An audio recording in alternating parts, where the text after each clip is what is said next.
네, 오늘은 한국사 복습 두 번째 시간 여러분과 함께 내용 정리를 하도록 하겠습니다. 학습지 페이지로는 7페이지고요. 이제 7페이지, 8페이지는 유교, 불교, 도교, 그리고 풍수지리설 같은 이 고대 시대의 사상에 대해서 좀 정리한 내용들이 있습니다. 그래서 유학이란 것이 일단은 가장 먼저 나오는데, 유학이 보급됐던 이유는 통치에 유용했다. 특히나 국왕에 대한 충성, 민생 안정 추구하는 거, 뭐 이것들 한번 봐두시면 좋을 것 같고요. 이 부분은 아마 설명을 다 드렸던 것 같고요. 유학에 대한 설명을 어제 드렸고, 이제 불교와 도교 같은 이제 또 다른 사상, 신앙을 좀 설명을 드리면, 불교가 공인되던 것들이 어떤 과정을 거쳤는지 한번 좀 봐주실 필요가 있어요. 삼국의 불교의 공인 시점들, 고구려의 소수리망, 그리고 백제의 침류왕, 신라의 법흥왕 때 불교가 공인되었고, 이 불교의 공인은 왕권 강화와 또 귀족들의 신분제, 자신들의 신분제에서 정당화에 이용되기도 했었다라는 것들을 한번 좀 봐두실 필요도 있겠습니다. 그래서 불교 공인의 시기들 한번 봐두시라고요. 고구려 백제 신라의 시기들. 그리고 이제 통일신라와 발해에서는 통일신라의 두 명의 승려는 좀 봐두실 필요가 있겠죠. 원효와 의상이 각각 어떤 주장을 했으며 이 두 사람의 노력으로 인해서 불교가 대중들에게 쉽게 다가갈 수 있는 대중화가 이루어졌다라는 거 한번 보실 필요가 있습니다. 그래서 원효의 일심 아미타 신앙, 그리고 의상의 화엄 사상, 그리고 이 사람들이 쓴 뭐 대표적인 저서 하나 정도씩은 좀 봐주시는 게 좋을 것 같습니다. 책은 선생님이 뭐 이거 외울 필요는 없다고 했는데 안 보셔도 돼요. 안 보셔도 되고 책 제목도 안 보셔도 되고, 근데 이제 이 원효와 의상이 각각 주장했던 신앙, 또 어떤 사상 주장했는지 정도는 정리를 해두시기 바랍니다. 그러다가 이제 신라 말에 선종이라는 새로운 하나의 불교의 종파가 유행하게 되는데, 선종의 특징들 한번 정리해 두시고, 누가 선종들을 후원했냐? 바로 호족이라고 불리는 지방에서 성장했던 사람들이 선종을 후원했었다. 그 이유는 무엇이냐면 선종의 교리 자체가 이 호족들에게 굉장히 어필할 수밖에 없는 교리였다. 즉 누구나 부처님이 될 수 있고 깨달을 수 있는 마음, 그걸 좀 어려운 말로 부처님이 될 수 있는 성품, 불성을 갖고 있다고 했는데, 이 불성을 갖고 있는 모든 사람은 깨달을 수 있다라고 주장하니, 누구나 왕이 될 수 있다라는 이 호족들의 염원과도 굉장히 맞닿아 있었다. 그리고 선종의 이런 심플하고 간단한 교리, 어찌 보면 교종보다 간단한 교리잖아요. 누구나 참선 수행을 통해서 실천을 통해서 깨달을 수 있다라는 이러한 선종이 유행하기 시작했다. 신라 말부터. 그래서 이 선종의 유행과 관련 있는 건 요 탑비라고 하는 이러한 숭탑 탑비 같은 불교 건축물들도 유행했다라는 거 한번 봐주시면 될 것 같고요. 도교는 이걸 좀 기억하시면 될 것 같아요. 불로장생이 되고자 했던 신선을 추구하는 종교였고, 이제 불교만큼의 체계성은 없었다. 체계적인 교단은 아니었는데, 이 도교가 영향을 준 문화들 한번 보자고요. 고구려의 무덤에 있던 사신도라고 해서 네 개의 방위를 지켜주는 신들에서 뭐 그림을 한번 보여드렸던 걸로 알고 있습니다. 현무도라는 거 기억이 안 나실 것 같아서 다시 한번 보여드리면, 현무도가 뭐냐면 이렇게 생긴 거예요. 현무도 종교와 사상 요 파트에서 이제 보시면 돼요. 교과서에 어, 요 이제 지난번에 설명했던 게 금동대양로라고 해서 그림을 못 보여드렸는데 커피에 붙어 있었다고 했던 맥심 요 부분 있잖아요. 여기 여러분 요 위에 부분이 바로 도교의 이상적 존재인 신선이 머무는, 신선이 이상적인 세계를 표현한 겁니다. 그래서 이 금동대양로 같은 것들이 이제 도교적인 요소가 반영된 이제 하나의 예술품이고요. 또 하나 봐야 될 게 바로 이거였습니다. 현무도라고 해서 이제 고분에 그려져 있던 방위를 지키는, 하나의 방위를 지키는 이 수호신 같은 것들이 이제 도교의 영향으로 이렇게 유물로, 유적으로 남아 있었다라는 거 한번 봐두실 필요가 있습니다. 그래서 사신도라든지 금동대양로 산수무늬 벽돌은 뭐냐면 산과 물이 그려진 신선이 노는 이상적인 세계를 표현한 그런 무늬를 새긴 벽돌 같은 것들이 있었다라는 거 한번 봐두실 필요가 있겠습니다. 자, 그 다음에 풍수지리설 같은 경우는 신라 말기에 유행했고요. 이런 풍수지리설은 땅의 기운이 사람의 삶에 영향을 준다라고 해서 신라 말 새로운 도읍지를 건설하는데 이제 영향을 끼친 사상이 되었다. 그래서 고려를 건국하는 왕건이 이제 송악길지설이라는 이 사상을 토대로 새로운 나라의 수도를 정하는 데도 이용되었다라는 거 한번 좀 봐두실 필요가 있을 것 같습니다. 여기 밑에는 앞에 내용들을 다 정리한 겹치는 내용들을 안 보셔도 되는데 이 역사서 있잖아요. 역사서 한번 좀 봐두시고 앞에 없는 내용이기 때문에 그리고 밑에 내용들은 다 똑같아요. 그래서 어제도 설명했듯이 이제 교육기관 고구려의 태학, 중앙의 태학, 지방의 경당 한번 이렇게 정리해 두시고 신라의 교육기관, 통일신라의 교육기관은 국학이다. 그리고 발해의 중앙의 교육기관은 여기 나와 있듯이 주자감이다. 라는 것까지 한번 정리를 해두시면 이 교육기관으로 쭉 정리가 되지 않을까 싶습니다. 그리고 독서상품과라는 제도는 설명드렸듯이 국학의 학생들이 졸업시험이라고 이해하시면 됩니다. 졸업을 볼 때 유교 경전의 이해 정도를 세 등급으로 나눠서 상중하로 평가해서 그 성적에 따라서 관리로 등용했던 제도가 독서상품과였다. 신라에서 통일 이후에 통일신라 시대 때 시행되었던 관리 등용 제도였는데 골품 제도라는 신라의 고유한 고유하고 폐쇄적인 신분 제도 때문에 이 독서 상품가가 크게 오랫동안 관리 등용에 활용되지는 못했다라는 것도 한번 참고해 두시면 좋을 것 같습니다. 이제 그 다음에 봐야 되는 건 고려의 통치 체제. 여기서 이제 고려 통치 체제 부분에서 이제 그 서술형 문제 한 문제 나온다고 말씀을 드렸습니다. 서술형 문제가 출제되고요. 고려가 후삼국을 통일하는 과정, 왕건이라는 사람이 어떻게 어떤 순서로 했는지 한번 봐두시고 국가 기틀에 확립을 했던 고려의 왕들 크게 우리가 3명 정도 다뤘습니다. 태조, 왕건, 광종, 성종 이 사람들이 했던 일들을 좀 기억을 해두시면 될 것 같습니다. 고려의 건국은 918년이에요, 여러분. 그리고 고려가 마지막 후백제를 물리치고 후삼국을 통일한 건 936년입니다. 그러니까 시기가 혹시 뭐 이렇게 좀 궁금하신 분들은 이 내용을 참고하시면 될 것 같아요. 918년 건국 그리고 936년에 후삼국을 통일하게 되는 겁니다. 자, 그래서 뭐 이제 태조의 정책들 중에서 호족들을 포용하고 또 호족들을 견제하는 뭐 이런 정책들 비교해서 설명을 했었고요. 광종이라는 사람이 중요하다고 말씀드렸습니다. 과거제, 노비양건법, 공복제정 그리고 독자적인 연호를 썼다. 그로 인해서 왕권을 강화했었다. 기억을 해두시고 성종 때는 최승로라는 사람이 건의를 받아들여서 유교 정치 이념의 바탕을 둔 통치 질서가 확립되고 이성육부라고 불리는 고려의 중앙 관제가 완성되었다. 그리고 12목이라는 지방을 정해서 이제 5도 양계가 만들어지기 전에 12목에 전국에 이제 12목 중요한 지역들의 지방관을 파견해서 이제 지방에도 통치를 하기 시작했다라는 것들을 한번 봐주실 필요가 있을 것 같고요. 전시과는 여러분 안 보셔도 됩니다. 그냥 이해만 하시면 돼요. 관리들에게 관리의 복무한 대가로 토지에서 세금을 거둘 수 있는 권한. 우리는 그거를 선생님과 함께 수업했던 학생들은 배웠어요. 수조권 줬다라는 개념 정도만 그냥 알아두시면 돼요. 과전법이 시행되기 전까지 이제 고려시대 관리들에게 수조권을 줬던 제도 그 정도까지만 알아두시면 돼요. 전시과. 자, 그리고 이 고려의 이성육부제도, 중앙통치제도는 여러분 너무나 중요하게 별표 쳤죠? 꼭 보셔야만 하는 부분들 각각의 기관들이 무엇이었는지 기억합시다. 당나라의 삼성육부와 그리고 또 당나라에서 영향을 받았던 게 무엇인지 삼성육부 그리고 어사대라든지 이런 것들은 이제 당나라의 제도를 받아들인 거고 중추왕과 삼사 같은 경우는 이제 송나라의 제도를 받아들여서 고려의 실정에 맞게 운영했다라는 거 한번 기억을 해두시면 좋을 것 같고요. 그 외에 이제 고려의 독자적인 기구, 도병마사, 식목도감 요 부분도 잘 보셔야겠죠. 이 고려만 있는 부분이니까 도병마사와 식목도감이 뭐 했는지도 기억을 하셔야죠. 어떤 역할을 담당했던 기구였는지. 식목도감 같은 경우는 법제, 법률을 제정하고 이런 역할을 했고요. 도병마사는 국방 문제를 논의하는 역할을 했었다. 라는 거 기억을 해두시면 좋을 것 같습니다. 그리고 중서문화성이 중요한 일을 결정하고 상서성은 실행을 했다. 그리고 상서성 밑에는 6개의 부서가 있었다. 기억을 해두시면 좋을 것 같습니다.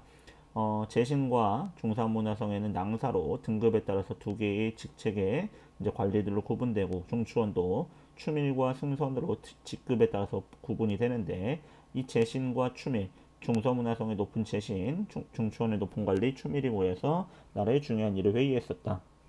그 고려의 독자적인 기구가 도병마사와 식목도감이었다. 라고 정리를 해두시면 좋겠네요. 자, 그래서 조선의 3사와 비교했던 거 고려의 3사는 회계 담당 기억하시고요. 지방행정조직은 요 단어 키워드 기억하자고 그랬죠. 고려의 지방행정 5도, 양계 어제도 한번 정리해드렸습니다. 5도는 일반행정구역, 양계는 군사적 행정구역이었다. 그리고 고려의 지방행정조직의 특징 중에 하나는 지방관이 파견된 주군, 지방관이 파견된 주연보다는 지방관이 파견되지 않았던 속군과 속현이 더 많았다. 초창기에 그 부분을 잘 보셔야 하고, 향부곡소라는 특수한 행정구역이 있었다. 원래 이제 향과 부곡은 그전 신라 시대부터 있었다고 전해져요. 근데 고려 시대 때 이제 소가 새롭게 또 추가된 특수한 행정구역이라 전해지는데, 이 향부곡소의 사람들은 일단 기본적으로 세금의 부담이 많았고 과거 응시 제한 등을 받는 차별 같은 게 있었다. 한번 봐두실 필요가 있죠. 그래서 5도는 일반 행정구역, 그리고 양계는 군사적 지역이다 라고 한번 봐두시면 좋을 것 같습니다. 10페이지에 이제 교육제도, 고려의 최고의 교육기관은 개경에 있던 국자감이고 지방에 세워졌던 유교 교육기관은 향교입니다. 향교는 오늘날 치면 중학교, 고등학교 수준 정도의 교육이 이루어지는 곳이라고 생각하시면 되고요. 국자감은 오늘 치면 한 대학 수준의 수준 높은 교육이 이루어지는, 국가에서 가장 수준 높은 교육이 이루어지는 곳이 국자감이다.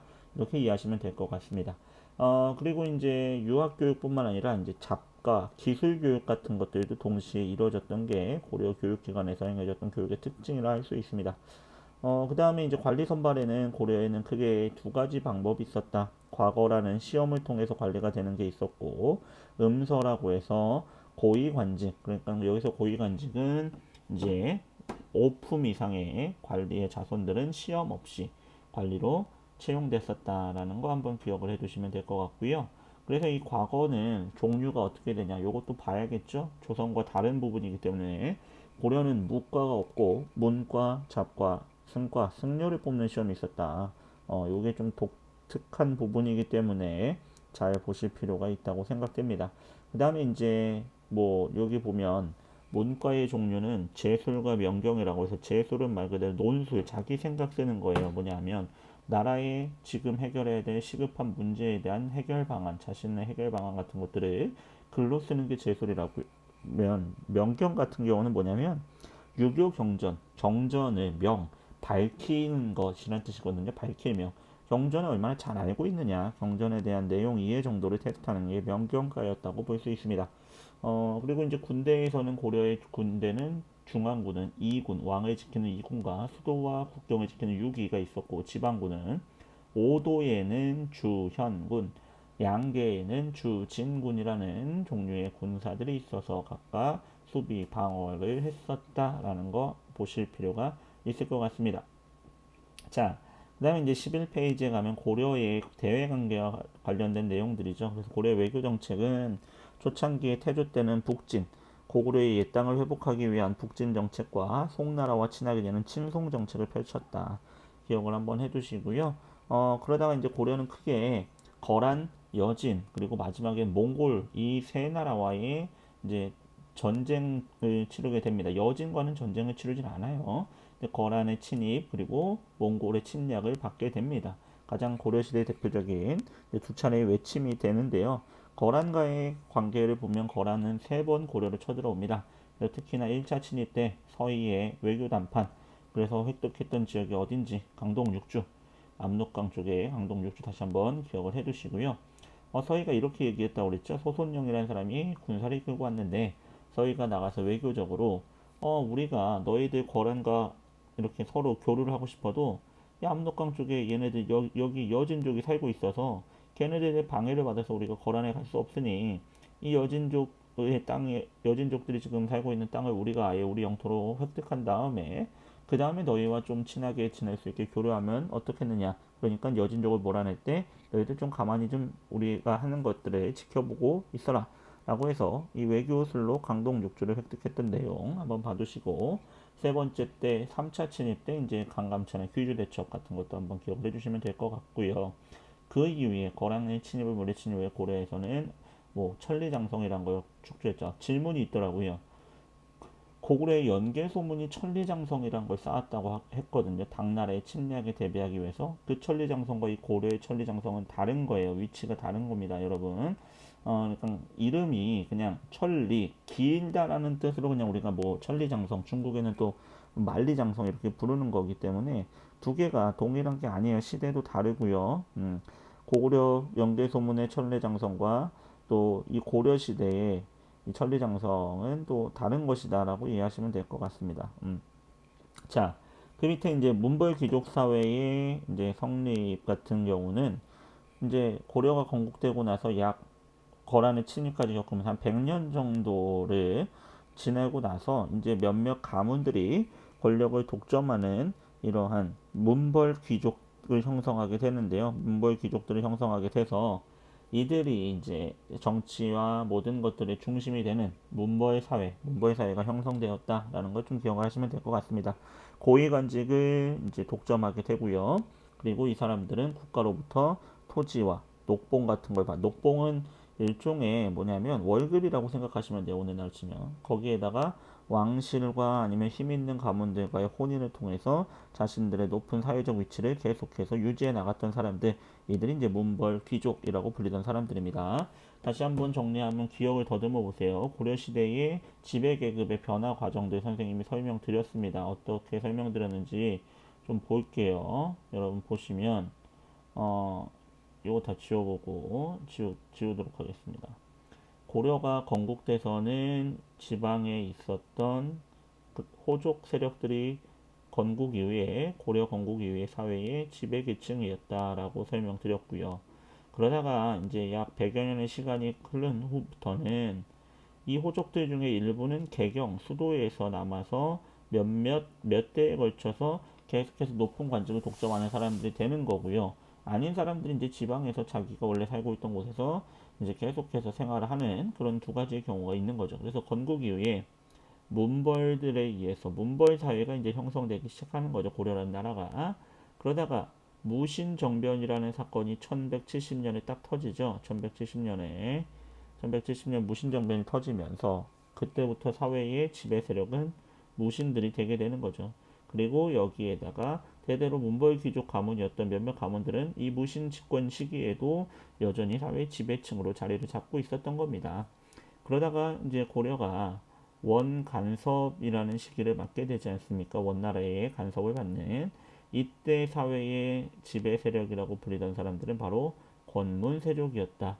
권문세족은 무신 집권기에 이렇게 계속해서 권력을 잡고 있던 사람들의 일부가 권문세족이 되기도 하고 대대로 문벌 가문으로서 권력을 잡고 있던 사람들 또 하나 여기에 추가됐던 사람들이 바로 뉴페이스가 원나라와의 관계를 통해서 성장했던 이 친원 세력들이 있었던 거죠.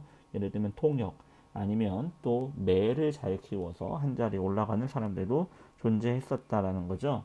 그러다가 이제 마지막 공민왕의 개혁 이후에 고려 말기 가면 이 권문세족들에 대항하는 새로운 이제 사회의 지배층으로 성장하는 세력들이 있으니 그 한 축이 신진사대부고 또 다른 한 축은 왜구와 또 홍건적 격퇴 과정에서 힘을 키우기 시작했던 신흥무인 세력이었다. 결국 이 두 세력들 중에 신흥무인 세력의 이성계로 대표되는 인물과 또 신진사대부들 중에 혁명을 주장했던 고려를 없애고 새로운 나라를 세우자고 했던 이 혁명파 신진사대부들에 의해서 고려는 멸망하고 조선이란 나라가 등장하게 되었다라는 과정까지 설명을 드렸습니다. 고려의 지배계급의 변천 과정 다시 한번 좀 보시고요. 여기다 조금 더 보충 설명을 하자면 이 문벌 귀족 사회를 흔들게 만들었던 동요하게 만들었던 크게 두 가지의 사건이 있으니 하나가 바로 이자겸의 난이었고 또 다른 하나는 묘청의 서경천도 운동이었다라는 것까지 여러분이 좀 봐주시면 더욱더 더할 나위 없이 굉장히 좋겠네요. 연도까지 좀 기억해 주시면 좋을 것 같긴 합니다만 순서를 묻는 문제를 아니면 직접 연도를 묻는 문제는 나오지 않습니다. 다만 연도를 알면 어떤 일이 어떤 일보다 선후 관계가 어떻게 되는지에 대해서 그걸 알면 문제를 푸는 데는 도움은 될 수 있습니다. 연도를 무조건적으로 강박증처럼 외우라는 건 아닙니다. 외웠을 때는 여러분이 도움이 될 수 있다라는 정도입니다. 자, 그래서 이 거란과의 관계를 살펴봤고 여진족이 세운 나라가 금나라입니다. 그리고 거란족이 나중에 세운 나라는 요나라니까 헷갈리지 마세요. 요거라고 외우자고 그랬죠. 요거. 자, 금나라는 처음에는 고려한테 고려를 부모의 나라로 섬기던 나라였는데 얘네들이 흩어져 있던 여진 부족을 통일하고 나서 이제 고려의 국경을 침범하는 일들이 비일비재해지니까 윤관이라는 사람이 별모반이라는 특수부대를 결성해서 여진족들의 지역을 장악하면서 동북 구성이라고 해서 이 우리나라 동북 지역에다가 이 어이 일대로 뭐 추정됩니다. 9개의 성을 쌓아요. 그게 이제 동북 구성이고요. 근데 이거 이제 여진족들 돌려달라고 하니까 한 1년여 만에 다시 돌려주게 되죠. 그러다가 여진족이 세력을 더 키워서 아예 나라를 세웁니다. 금이라는 나라를 세우게 되고요. 이 금나라가요, 고려의 군신 관계를 요구하는 이런 상황이 발생합니다. 그 당시 고려의 지배계급이었던 이자겸은 고려의 뭐 지배계급 문벌을 대표하는 인물이었는데요. 금의 군신 관계 요구를 수용하게 되는 거죠. 그러면서 고려와 여진은 군신, 임금과 신하의 관계를 맺게 됩니다. 그래서 무력 충돌은 없었습니다. 하지만 고려가 그 전까지만 해도 뭐 별 볼 일 없는 유목민이라고 생각했던 여진족에게 굴욕적인 외교 관계를 맺는 일이 벌어지게 됐다는 거죠. 그로 인해서 이제 문벌 귀족 사회는 흔들리게 되는 거예요. 왜냐하면 금나라를 섬겨야 되는 이 사대를 어떻게 받아들여야 되느냐에 대해서 문벌 귀족 사회 내부의 입장이 달랐고요. 또 하나는 특별한 이자겸 같이 몇몇 가문들이 권력을 독점하는 데에 대한 불만들이 쌓여 있었다라는 거죠. 그리고 이때부터 새롭게 지방 출신으로 관리가 됐던 사람들과 이 기존의 문벌 가문 사이에서 갈등들이 생겨났고, 그 과정에서 발생했던 문벌 귀족 사회의 동요를 일으킨 사건이 이자겸의 난과 묘청의 서경천도 운동이다. 묘청의 서경천도 운동, 이자겸의 난은 다 정리를 해두시기 바랍니다. 자, 그 다음에 이제 12페이지는 이제 고려의 모신 정권 시기와 마지막 원간섭 시기, 그리고 마지막 고려 말기에 공민왕의 개혁 정치까지 보는 페이지인데요. 모신 정권이 왜 성립됐는지, 모신들에 대한 지속적인 차별과 하급 군인들에 대한 불만이 컸었다. 그리고 몬골 귀족들이 뭐 이 사람들의 가진 이제 사회 지배에 있어서 나타났던 잘못된 부정부패들이 결국에 쌓여서 무신들이 세상을 바꾸겠다는 무신정변이 일어나게 된 게 1170년의 일이다. 그래서 무신정변에서 기억해야 될 것은 이 지배자들이 계속해서 바뀌었는데, 이 최충원이라는 인물을 좀 중요하게 보실 필요가 있다고 그랬죠. 최충원 때부터 최씨들이 권력을 장악하게 되었다. 그리고 여기서 좀 봐야 될 거, 이 무신들의 지배 기구입니다. 최충원 이전까지는 중방이라는 기구에서 중요한 일들을 결정했고요. 최충원은 교정도감이라는 걸 설치하면서 이때부터는 교정도감이 뭐 무신 집권기의 최고의 국정기구가 되게 됩니다. 이게 이제 국정기구는 중방 그리고 교정도감으로 가다가 이 나중에 최후 때는 인사권을 담당하는 정방이라는 새로운 기구를 하나 또 추가하게 되죠. 그래서 중방, 교정도감, 정방은 이제 정치를 결정하는 또 중요한 기구였다라고 정리해 놓으시고요. 군사적인 기반이 됐던 거는 경대승이라는 사람이 만든 도방이 하나 있고, 나중에 최후라는 사람이 이제 확대해서 만든 삼별초가 있었다. 그래서 군사적인 무신 정권의 권력의 기반 기구는 도방과 삼별초, 정치적인 무신 정권기에 이제 정치를 결정하는 국정 최고의 기구는 중방에서 교정도감, 그리고 마지막에 인사권을 담당하는 정방 같은 것도 있었다라고 한번 봐두시면 될 것 같습니다. 그래서 이 무신적 집권기 시기에는 농민 천민의 봉기가 굉장히 많이 일어난다고 그랬어요. 무신들이 권력을 잡았는데 이들이 그 전에 문벌 귀족보다 더하면 더했지 덜하지 않는다고 그랬죠. 그리고 이 무신 집권자들 중에는 신분이 굉장히 미천한 사람들도 있었다고 그랬잖아요. 그래서 신분 해방에 대한 이러한 욕구들이 농민들 사이에서도 있었던 거죠. 그로 인해서 일어났던 대표적인 농민봉기가 망이 망소의 난 같은 거 한번 정리를 해두시면 좋을 것 같습니다. 그 다음에 이제 몽골의 침략 과정, 그리고 그거에 맞선 대몽항전 과정 한번 좀 보시면, 삼별초양전도 보시고 강화도로 수도로 옮겼다라는 거 보시고, 그리고 또 이제 그로 인한 문화재의 피해 같은 것들도 한번 보시면 좋을 것 같고요. 결국에 고려는 몽골에게 항복을 하면서 원의 간섭을 받는 원 간섭의 시기로 접어든다라는 것도 한번 보시면 좋을 것 같습니다. 근데 원 간섭기가 시작됐던 시기부터 사실상 무신들의 세상이 끝나게 되는 거죠. 1270년 몽골에게 항복하는 조건으로 원래의 수도인 개경으로 돌아오게 되고요. 그때 이제 무신의 마지막 집권자였던 임유무까지 죽으면서 다시 권력이 왕에게 돌아오는 상황이 벌어지게 되는 것이죠. 자, 원나라의 사위의 국가인 부마국, 그리고 이 당시에 있었던 원의 내정 간섭의 내용들은 꼭 보셔야만 하죠. 우리나라의 영토를 침범하는 쌍성 총관부 동령부 그리고 마지막 탐라 총관부를 통해서 영토를 빼앗아 갔고 더 나가서 뭐 많은 곡물과 내정 간섭, 왕실의 호칭과 관제를 또 격화시켰던 거 그리고 일본 원정을 하기 위해서 정동행성이라는 걸 설치해서 많은 인적 물적 자원을 수탈했던 거, 그 다료가치라는 감시관을 보냈던 거 이런 것들은 좀 기억을 해두시고 이 시기에 성장했던 사람들이 바로 권문세족이라는 거죠. 원과 관계를 맺거나 아니면 그 전부터 문벌로 자리 잡고 있던 사람들이 사회의 지배층 자리 잡고 있는데 이 사람들이 도평의사사라고 해서 도병마사가 확대되었던 그 당시에 국정의 최고의 의결기구인 도평의사사의 권력을 장악하고 넓은 땅, 자신의 힘을 이용해서 넓은 땅을 차지하면서 사회적인 모순이 점점 심화되어 갔다. 땅을 잃은 농민들이 많아지고 또 억울하게 노비가 된 이런 농민들이 많아지니 사회의 문제가 점점 불만들이 쌓여가고 있던 상황이었다라는 거죠.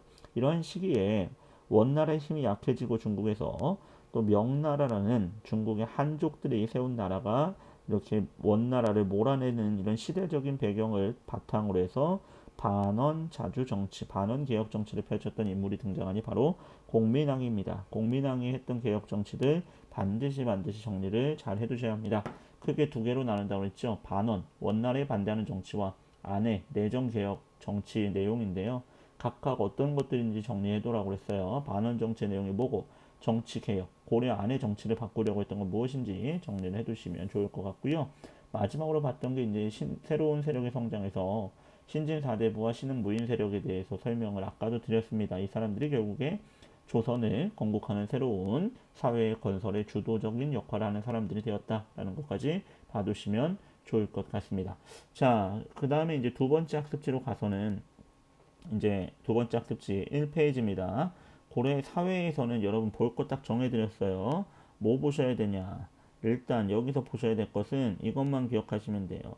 신분제의 그 사회 모습에서는 우선 백정의 의미가 조선과 다르다라는 거 요거 별표친 걸 한번 보셔야겠죠. 백정은 그냥 일반 백성을 의미하는 단어였다. 그래서 일반 백성은 세금을 부담했었다. 근데 향부곡소에 사는 사람들도 노비는 아니다라는 거 일단 기억을 해주시면 됩니다. 그 다음에 봐야 될 것은 요건 안 보셔도 되고요. 여성의 지위는 좀 보실 필요가 있죠. 사회생활에선 당연히 여성들의 사회활동이 제한되고 차별받았으나 가정 내에서는 남성에 비해서 큰 차별을 받지 않았다. 그런 구체적인 사례들이 뭐가 있는지도 여러분이 정리를 해두실 필요가 있다라는 것입니다. 자, 이제 이 페이지로 가면 이 페이지의 유학 여기서도 보실 거는 앞에 나왔던 내용들이거든요. 이거는 다 모르셔도 괜찮고요. 근데 여러분 요거는 하나 좀 봐두시라고 그랬죠. 성리학이란 게 고려 말에 들어왔다. 그리고 이 성리학이 이 신진사대부들의 사상적 기반이 되었다라는 거 정도는 봐두시라고 그랬습니다. 그리고 이거 뭐 유교 정치 이념 여기도 그냥 안 봐도 되는 부분이에요. 근데 뭐 국자감이나 향교라는 교육기관 이름 정도는 좀 알아두셔야겠죠. 고려의 국자감, 향교. 자, 그리고 봐야 되는 중요한 파트가 바로 여기였죠. 이 역사서와 그리고 마지막 불교 부분은 꼭 보셔야 된다. 역사서는 이제 삼국사기 그리고 제왕홍기와 삼국유사 이 세 종류의 역사책이 중기와 각각의 후기를 대표하는 책들인데 성격이 좀 다르다라는 것들을 한번 정리를 해두시고요. 이제 마지막 불교통합운동은 진울과 의천 각각이 주장했던 것 좀 기억하자라고 했습니다. 진울 같은 경우는 교종을 중심으로 선종을 통합해서 새로운 종파인 천태종을 만들었고 그리고 교관겸수라는 교리를 내세웠다. 가르침, 경전을 공부하는 이론적인 공부와 그리고 실천적인 수행 방법을 동시에 해야 된다라는 게 이 의천의 주장이었다. 일단 교종과 선종이라는 개념을 아마 여러분 선생님이 여러 번 설명드렸을 겁니다. 불교에는 그게 두 개의 교파, 종파로 나뉘는데 하나가 교종이고 하나가 선종인데 교종은 부처님의 가르침이 담긴 경전 같은 것들을 공부하고 불교에 지켜야 되는 종교적인 원리, 교리 같은 것들을 잘 지켜야지만 깨달음을 얻을 수 있다라는 게 이제 교종의 강조점이라면 선종 같은 경우는 수행과 참선을 통해 실천을 통해서 깨달을 수 있다라는 이러한 주장을 펼쳤던 종파가 선종이라는 거죠. 근데 고려 시대에 시대가 흐를수록 이 교종과 선종 간의 대립이 심해지고 불교의 이 세속화의 문제들이 생겨나면서 이러한 불교의 통합을 추진했던 사람이 바로 진울과 의천이었다라는 거죠. 의천은 설명을 드렸고 진울 같은 경우는 선종을 중심으로 교종을 통합해서 조계종이라는 새로운 종파를 만들었고요. 그리고 이 진울이 강조했던 두 가지의 교리, 기억해야 될 게 바로 도노 점수, 단방에 깨닫고 깨닫는 건 수행은 점진적으로 해라.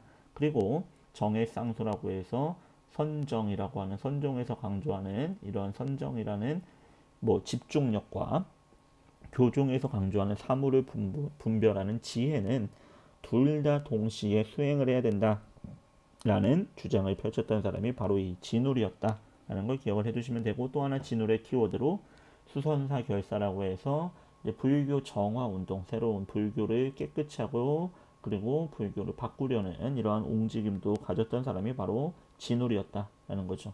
해심 같은 경우는 이제 유교와 불교가 비슷한 점이 많다는 유불일치설을 주장하면서 이러한 해심의 주장이 나중에 성리학자들이 새로운 유학이었던 성리학을 받아들이는데 하나의 사상적 토대가 되기도 했었다, 기반이 되기도 했었다라는 걸 설명을 드렸고요. 고려의 이제 불교 예술에서 대장경, 초조대장경은 거란의 침입 때, 팔만대장경은 몽골의 침입 때 이렇게 설명을 드렸습니다. 그리고 이제 도교와 풍수지리설 같은 경우는 도교 같은 경우는 왕실의 복을 비는 뭐 이러한 종교 역할을 했었다. 그리고 마지막으로 봤던 풍수지리설은 앞에서 봤던 것과 크게 별반 다르지 않아요. 이게 근데 묘청의 서경천도 운동에 뭐 영향을 끼쳤던 사상이었다라는 것까지 한번 봐두시면 좋을 것 같습니다. 그 다음에 이제 조선 건국으로 가게 되는 거죠. 조선 건국으로 가게 되는 거고요. 조선이 건국되는 과정 순서들을 한번 보실 필요가 있을 것 같습니다. 이성계와 신진파 사대부들, 그 중에서도 혁명을 주장하는 신진 사대부들이 위화도 회군이라는 사건을 통해서 정치적인 권력을 장악했다. 그리고 과전법이라는 새로운 토지를 나눠주는 수조권을 주는 제도를 통해서 기존의 권문세족들이 가지고 있던 경제적인 권한까지 장악을 하면서 사실상 실권을 장악했고 마지막까지 반대하던 혁명을 반대하던 정몽주 등의 세력을 제거하면서 이 사람들이 결국에 1392년 조선을 건국했다. 뭐 이 과정들 한번 잘 보실 필요가 있고요. 순서를 정리하실 필요가 있어요. 그리고 이제 그 다음에 이제 조선의 틀을 마련했던 이제 몇 명의 왕들을 우리가 순서대로 살펴봤습니다. 태조 이성계, 태종 이방원, 세종, 그리고 세조 성종. 요거는 선생님이 그때 수업할 때도 강조했듯이 요 내용들은 좀 꼭 보실 필요가 있습니다. 보시고 각각이 어떤 거 했는지를 정리하셔야만 합니다. 태종이 했던 거 육조 직계제, 육조 직계제 그리고 세종이 했던 거 의정부 서사제는 그림을 통해서 보여드렸을 겁니다. 여기 나와 있는 육조 직계제와 의정부 서사제의 차이점 한번 알아두시고 또 태종이 했던 호패법이라고 해서 남자들에게 신분증을 채웠던 거 기억을 해두시고 세종은 뭐 알다시피 의정부 서사제를 실시하고 집현전 설치하고 경연이라고 하는 유교 경전을 읽고 왕과 신하가 토론하는 이런 제도들도 활성화시켰고 우리의 말과 그린 혼민정음을 창제했던 사람 그리고 농사직설이라는 농사 관련 책을 편찬했던 것도 세종이었다. 기억을 해두시면 좋을 것 같고요. 세조 같은 경우는 이제 어린 조카 중이고 왕 됐던 사람 그로 인해서 왕권 강화하기 위해서 육조 직기제로 다시 돌아가고 직전법이라고 해서 과전법에서의 문제점이었던 새로운 관료들에게 줄 토지가 부족한 이걸 해결하기 위해서 직전법을 실시했던 사람이 세조였다. 그리고 하나 더 참고하자면 경국대전이라는 조선의 헌법책 법전을 편찬하기 시작했던 거 편찬의 시작은 이 세조 때입니다. 여러분 세조 때 시작됐던 거 기억하시고 그리고 이제 마지막 9대 임금 성종 때 되면 이제 기틀이 마련되게 되는데 경국대전이 완성되고 홍문관이라고 불리는 관청이 이제 기관이 새로 생기게 되면서 이때부터 사원부 사관원 홍문관이라는 3사가 완성되게 된 게 성종 때 일이고요. 나라의 틀이 잡히는 것도 요 성종 때의 일이라고 우리는 봅니다. 그래서 이 의정부 서사제 육조직계제 뭐 밑에 내용들은 다 지금 선생님이 설명했던 거니까 한번 쭉 보시면 될 것 같고요. 요 통치체제의 정비 과정은 또 다음 시간에 마지막으로 선생님과 함께 보도록 하겠습니다. 조선의 통치체제 정비하고 그리고 이제 뭐 살인들의 정치 그리고 외교 요 부분을 마지막 정리를 하면서요. 정리하고 나서 질문 같은 걸 좀 받아보도록 하겠습니다. 질문을 받을 거고요. 그 이게 조금 반마다 금요일에 든 반이 한 반 정도 있어서 금요일에 든 반 학생들은 선생님이 이제 다음 시간 강의에서는 아예 뒤에 것까지 한 번에 정리를 해드리도록 하겠습니다. 아무튼 이 강의도 역시나 유튜브에 올려놓을 거니까요. 복습이 필요하신 분들은 떤 부분을 좀 중점적으로 봐야 될지 한번 내용을 살펴보는 용도로 활용하시면 돼요. 여러분 학습지에 있는 내용들은 무조건 다 보셔야 돼요. 지금 선생님이 강조했던 것만 시험에 나오는 건 아니고 그 부분들이 조금 더 이제 중요하게 봐야 되는 부분들인 거고 학습지에 기록되어 있는 내용들은 그냥 꼼꼼히 다 보신다라는 생각으로 보시는 게 좋을 겁니다. 여러분들 좀 범위가 계속해서 조금 많다 보니 어디부터 공부를 해야 될지 막막하게 느껴지시는 분들이 있을 텐데 우선은 크게 파트를 나눠보세요. 세 개로 나누면 우리가 이제 고대 시대가 있어요. 고대 구석기 신석기부터 해서 신라 시대까지 신라와 발해까지 하는 이 남북국 시대 고려 전까지로 한번 나눠서 파트 1으로 한번 정리해 보시고요. 고려 시대를 따로 하나의 파트로 묶어서 정리 한번 해보시고 마지막 조선 시대를 이렇게 파트로 세 번째 파트로 나눠서 정리해 보시면 조금 단위가 줄어들고 어떤 부분을 보게 되는지 좀 알게 되실 겁니다. 그 다음에 이제 고려와 조선에서 아니면 그 앞에서 공통적으로 추론할 수 있는 것들, 교육기관이라든지 지방행정제도의 특징 같은 것들은 한 번씩 여러분 크로스 체킹한다는 생각으로 점검해 보시면 내용이 조금 더 이해하는 데 도움이 되지 않을까 싶습니다. 아무튼 오늘도 강의 듣느라 고생 많으셨고요. 남은 기간도 시험 준비 또 건강 관리 잘 하셔서 잘 준비하셔서 여러분들 원하는 좋은 결과들을 얻으시기를 응원하겠습니다. 수고하셨습니다.